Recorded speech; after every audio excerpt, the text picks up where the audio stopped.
Hello everyone, my name is Beansprout and today we're talking about ULTRAKILL, and more specifically, ULTRAKILL Act 2, as I have just had the chance to play it, and I want to give my first impressions on it. But first I want to say this video will not have many spoilers, so you don't really have to worry about that. The only things that I will be showing that could be considered spoilers are mostly just gameplay things. Now let's get to talking about the game.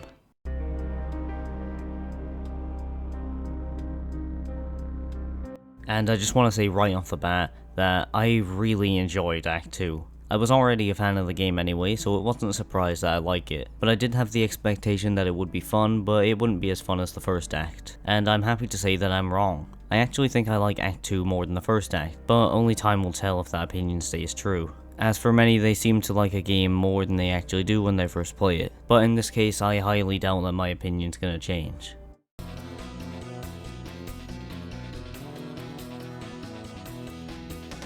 Act 2 has a pretty good variety of locations throughout its 10 levels, and some of the visuals had a pretty cool look to them while still keeping that 90s retro FPS look. You start off in a deserty kind of setting, and then progress into a cave that leads into a giant underwater section. After this you visit Scotland, and while you're staying in Scotland you collect the 2 skulls, which makes this giant boat come out of the water, and then the next level takes place in this. After this you venture into another underwater section, and this is probably one of my favourite areas from the game. Mostly due to the visuals, but also something that comes later, which I'm not going to mention for spoiler reasons. I'm also not going to show you the final layers. I think it would ruin the cool factor of it on your first playthrough, and I think it's something you should experience for yourself. In terms of enemies, I think they're really cool as well, and my favourite is probably the Sentry. The Sentry is a green robot thing that turns into, well, a sentry.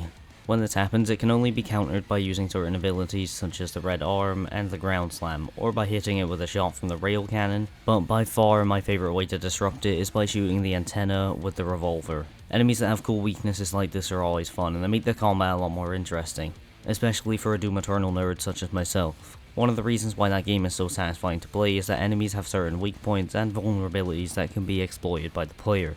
Oh, and speaking of Doom Eternal, there's now a feature in Act 2 that is called Idols, and it reminds me a lot of the buff totems in Doom Eternal. The way it works is that when there's one in the room/arena, it will cause a certain enemy to have a white glow to them that prevents you from dealing any damage to it, and this can only be stopped once the idol is broken. Similar to how when there's a buff dome in the arena in Doom Eternal, all of the enemies will become more aggressive and faster, with the only way of stopping it being destroying the totem.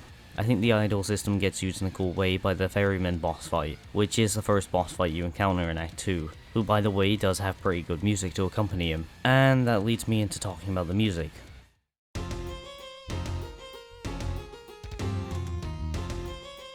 The music is absolutely amazing, and in my opinion it's what gives most of the levels such a good identity and differentiates them from each other. My favourite track might be the one used in the water level, which is this one.